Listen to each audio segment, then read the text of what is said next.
What's the good word, y'all? Welcome to the New York Jets Syndicate channel. It's your boy DKB here. So I wanted to talk about some trade opportunities that may come up for the New York Jets with two players, guys that we've been holding on for some time, and we may be able to try to sell high on at least one of these guys. The other ones just may be trying to recoup whatever return on investment you can get.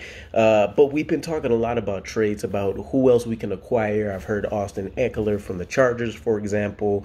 But we also know that Joe Douglas values his draft pick supremely, and assuming we lose our first-round draft pick from the Aaron Rodgers trade, you want to make sure you add as much to the war chest in day 2 and day 3, so that we're not seeing such a significant gap like we saw this year between Joe Tippmann to who was it? Israel Abandakanda, I think, from the second to the 4th round. So let's go ahead and dive into it.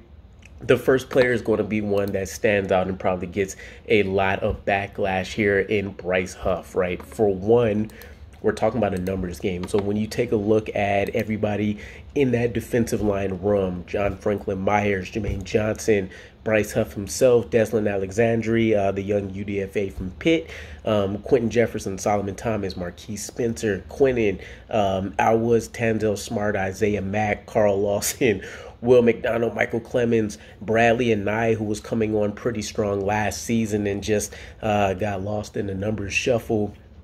Bryce Huff could be a guy that's on his way out, kind of utilized as a true one-trick pony right now, which is something I think is maybe being overblown by the coaching staff. Maybe they just don't feel the confidence. Maybe he really is terrible against the run, right? I mean, for, conversation's sake, he does grade out, and this is according to PFF, so not one that I usually like to rely on, but just to kind of give you guys a bit of a touch base.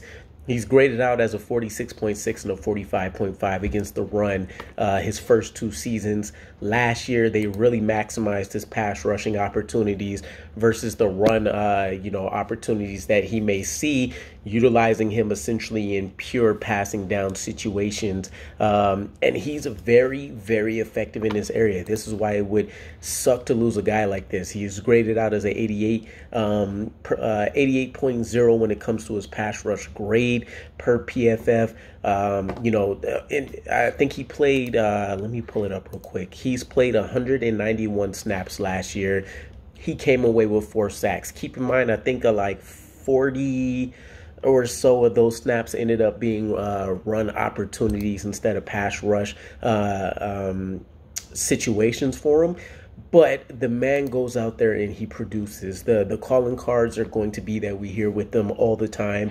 Elite bend, elite ability to just go out there and secure the play, right? He's one of those guys that is a finisher. He might not always actually get to the quarterback, but if the situation is there and is present for him, he's going to make it happen. So he's a guy that I really, really like. I do wish they would give him more of a opportunity against the run to see if he can improve or whatever the case may be in that facet. Because if he does, let's say, for example, he can go out there and he does actually show that he can be solid against the run. That's all we're asking for, a solid performance. You're talking about a guy that would definitely be an elite number 2, number 1 type talent on pretty much any other defensive roster with what he adds in the pass rush juice. Also keep in mind, he's averaged under 400 snaps per season every season since he's been in the league in 2020. I mean, he only played 191, as I mentioned, last year. He played about 50% of the snaps in 2021, and then again only played about a third of them his rookie season coming in, mostly kind of being split between a special teams player and, again, just a pass rush rotational expert, I guess we would have to call it. But obviously, the Jets recognize the talent. I think a lot of people in the league recognize it, and if they can get a shot on him without having to spend draft capital, they would jump at the chance, right? We just gave him a second-round tender, $4.3 million contract, essentially, for this year, and you would have to imagine they would expand his role. But As I mentioned, running through the depth chart, he'll be behind JFM, he'll be behind Quentin, probably Quentin as the, man that'll line up next to Quentin, behind Carl Lawson, who just got the restructure himself. And then you could debate if you consider him better than Jermaine Johnson heading into his second year. Will McDonald, who comes into the league being a monster as a pass rushing specialist himself. Michael Clemens, who offers, better versatility, being able to handle the pass and the rush as well. And then a guy like Bradley and that was coming on strong. So getting rid of him overall, you improve because you have less of a weak link from guys that can't handle both aspects, but you do lose that top elite tier ability to go after and attack the quarterback. So I think realistically it's not too crazy considering we gave him a second round tender, and yes, nobody else bid on it for us to decline receiving a second round pick, but I think that speaks to his value. So if you want to consider maybe some point before the trade deadline, a second round pick, a third round pick, even a fourth, when you talk about a guy being an undrafted free agent, at this point, it is all a luxury. And if some of the younger guys do come on as expected, Will McDonald, Michael, Jermaine, Bradley, and if he makes it onto the roster, you're still talking about a very deep, very talented defensive line core for the New York Jets. And to be able to go out there and as long as he goes to a good place, we're both helping each other out. The New York Jets get some high draft capital for next year to retool, continue to build up this offense and defense. And hopefully Bryce Huff goes to a situation that allows him to play a lot more. But I would say, kind of considering our defensive line rotation, he's played probably more significant snaps than what I would say anybody else has. And we've at least put him in a great position to focus on what he really, really does well. So I would be sad to see him go, but for what we could potentially get in return, it's not going to be a huge miss for me. And then the other guy will be Denzel Mims. A very crowded wide receiver room. He's on the outside looking in the way I see it right now. I know Green Bean had some rumors that it came out that the new coaching staff is not a big fan of Denzel Mims. And to be honest, the Flight 23 Ascension doc that dropped, or I guess mini docuseries, something like that, right? Either way, there's a piece in there from Nathaniel Hackett and Robert Saleh and stuff being in the room, and Nathaniel Hackett was breaking down what he relishes in a wide receiver, and it was toughness, and it was the mental, the smartness, right? He wants his receivers to be able to go out there and kind of like we heard with Mike LaFleur, be able to go out there and handle all three roles so he can get them on the field in any situation. And we already know maybe Mike LaFleur overcomplicated quite a few things, but he struggled to adjust to that that new offense, that scheme, that playbook, and we've seen how that affected him mentality-wise as well, with the extra mistakes when he did get chances and different things of that matter, right? Wrong routes, butterfingers, everything. He just completely deteriorated in front of our eyes. He has barely been able to see, the field for the most part as a guy that's drafted in the second round, under 50% of the snaps in 2 of his seasons. And a lot of those have been due to multiple injuries in the wide receiver room. Otherwise, I strongly believe you're looking at a guy that's, and keep in mind, he's not really a special teams player. You're looking at a guy that, as we saw, is going to be an inactive, healthy scratch on most game days because he just doesn't offer anything significant to the Jets, right? We're, a guy, and I've been in his corner for a while. Denzel Mims, you're talking about a guy that the athletic profile, he's essentially our wide receivers version of Zach Kuntz. There we go. I think I got that one right.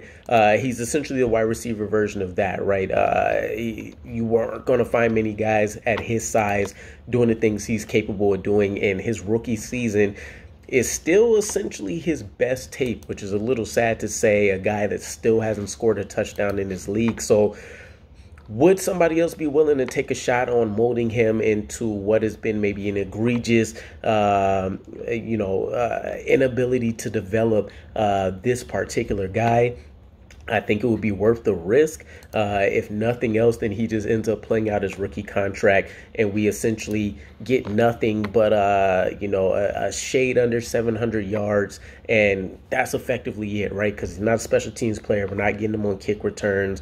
Not really doing much for coverage units. Catch percentage has been extremely low. Again, best season, his rookie season, 52.3%. So there's not a lot to sell on this guy other than he still has all of the athletic ability that you would love to see, and that in a better environment, you would expect that he can go out there and perform and be a capable, number 3 or number 4 option for another offense until they can try to develop him into a number 2 or number 1. But that would be my selling point. It's purely from an athletic standpoint. He has number 1 wide receiver ability. What has impacted him at this point, and it hurts to say again, it's been the New York Jets circus show in terms of Mike LaFleur not knowing how to manage the offense, not knowing how to connect and develop with his players. I think the dagger in this whole story is the fact that Adam Gase provided the best platform for a guy like Denzel Mims in his rookie season, whereas we get him a high number 2 pick, a number 2 pick in the first round, quarterback, and Zach Wilson, who's supposed to have a cannon of an arm, and we're getting this new revamped, proven offense in this West Coast with a guy that is supposed to be an offensive genius in LaFleur, and none of this ultimately ends up happening. So we'll see. I do think Denzel Mims ultimately would be one of those guys that Joe Douglas presses hard to see if he can trade. There's not a whole lot, to be honest, for why we would miss him. Garrett Wilson, Allen Lazard, Mecole Hardman's in the building. We bring in Randall Cobb. Corey Davis is the better version of Denzel Mims at this point. And then you still have a guy like Irvin Charles, who hung out on the roster last year in the practice squad, who brings the size and, not as many traits that you would love as Denzel Mims, but can probably do a serviceable job, if not anything better than we've seen from Denzel Mims. So either way, I'm curious. Let me know what your guys' thoughts are. Would you be looking to trade one or both of these players? Or is this all nonsense and we need to try to keep them all until we start making the cuts and then seeing if we can recoup some of this, some draft capital with them? Or I don't think they actually count towards part of the compensation plan. I think that's only during the free agency period. But yeah, let me know what your guys' thoughts are, and I'll catch you again. Peace.